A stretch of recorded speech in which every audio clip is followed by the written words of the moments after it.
The flickering oil lamps along the sandstone corridors painted shifting golden topographies on the walls, each ripple of flame a perturbation, each shadow an echo of geometry. Yoseph walked barefoot, feeling the cool dust against his soles, every step tracing the axis of a strange destiny whose distribution he had, in a way, already mapped. Tonight, the Pharaoh had called for him. But the Pharaoh's urgency was just another event in a chain of scales, predictable in its randomness, like the Nile floods, like the quakes of the Red Sea rift, like the wind patterns that carved spirals in desert sands. Yoseph's heart did not beat faster. Instead, as he moved through the hallways of power, his mind followed recursive loops of thought, folding memory over memory, each thought a microcosm of the grand, unfolding pattern he had come to understand. He had transcended mere observation. He saw the threads of causation, not as linear progressions, but as iterative functions, each outcome feeding back into the system to shape the next. He wasn't just predicting. He was observing the universe's own intricate, self-generating algorithm. He smiled, almost imperceptibly. Of course, this was happening now. Flashback. The House of the Scribe, unveiling the deep lore. It had started years ago in the house of Hotepra, the royal scribe of Memphis.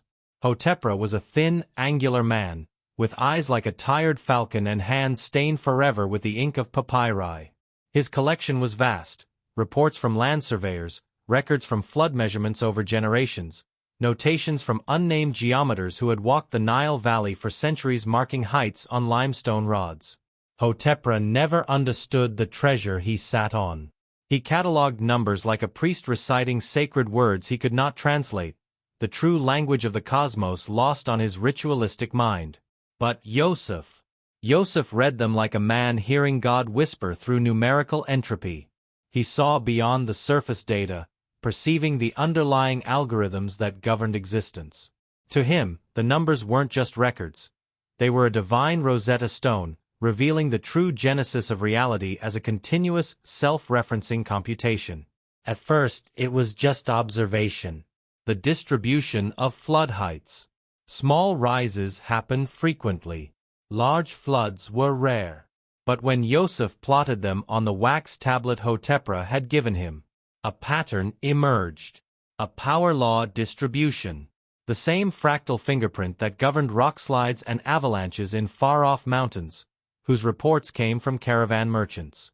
The same underlying structure that dictated the branching of trees, the circulatory system of a man, the swirling arms of a galaxy. Each flood, each drought, each excess, each famine was not chaos. It was scale-invariant order hidden in noise, a manifestation of the grand recursion that wove the fabric of reality.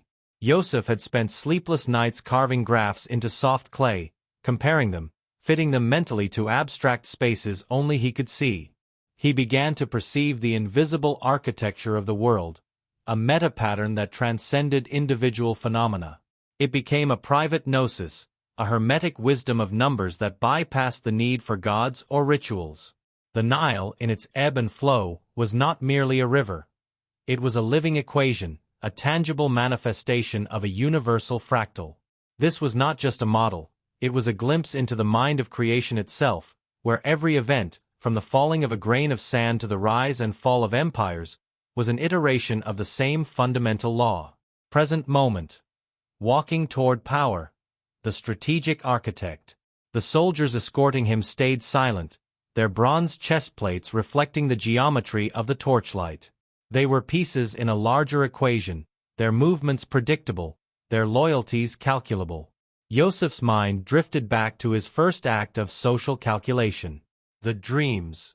Pharaoh's council had been terrified. A gaunt pharaoh, restless with visions. 7 fat cows devoured by 7 lean ones. 7 full ears of grain swallowed by 7 withered stalks. A simple mind would panic. They would seek divine intervention, consult augurs, or sacrifice to placate unseen forces. But Yoseph smiled when the rumors of the dreams reached the scribe's quarters. He had been waiting for this moment. The fractal model of Nile flows, the statistical mapping of wet and dry cycles, already pointed to an imminent drought window. 7 years. It fit. Not perfectly, but close enough. Fractals don't predict exact sequences, they predict statistical windows. Phases. Epochs of abundance and scarcity nested like Russian dolls within one another. He understood that the Pharaoh's dream was not a prophecy from the gods, but a reflection of the underlying mathematical reality that governed the gods and all their perceived domains. It was the universe speaking its truth through the only language the Pharaoh could understand: divine revelation. So he went to Hotepra and volunteered his dream interpretation. But in truth, he'd woven Pharaoh's anxiety into the predictive narrative. He spoke to Pharaoh's dream not as prophecy, but as calculated suggestion, shaping the king's fear into mathematical certainty dressed as divine revelation. He was not merely interpreting, he was architecting belief, leveraging the ingrained patterns of human fear and desire to align them with the inevitable geophysical rhythms. He understood that the greatest power was not in changing reality, but in shaping its perception. Now, as Yoseph climbed the final steps toward Pharaoh's chamber, he let himself replay the exact moment of performance. Flashback. Before the throne, the calculated performance. He had stood before the throne, not bowing too deeply, just enough to obey, but with a presence that suggested necessity. He was not a supplicant. He was a necessary variable in Pharaoh's equation of power. He spoke in slow, measured tone, each word chosen for its resonance, its subtle echoes of ancient beliefs, yet imbued with the cold precision of numbers. The years will fall upon us like the Nile falling from the cataracts. 7 fat years. Then 7 lean. The pattern is written in the pulse of the river, in the breath of the earth, in the long mathematics of time. Pharaoh's priests had muttered, their faces a mixture of envy and fear, for Yoseph's words carried an authority that bypassed their ritualistic incantations. But Pharaoh had stared with widening eyes. Yoseph watched the calculations happening behind the royal gaze, not numerical, but political. Pharaoh needed certainty. A plan. A savior to anchor his reign. He needed a narrative that could be understood by his people, one that offered not just survival, but justification for his rule. Yoseph became that anchor. He was not merely a prophet. He was a system stabilizer, a predictive engine for the empire. And soon, the granaries filled. Storehouses expanded. Architects labored under Yoseph's supervision as he built more than granaries.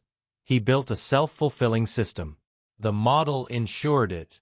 Even if the drought came off phase by a year, the preparation itself would create the narrative of Yoseph's infallibility.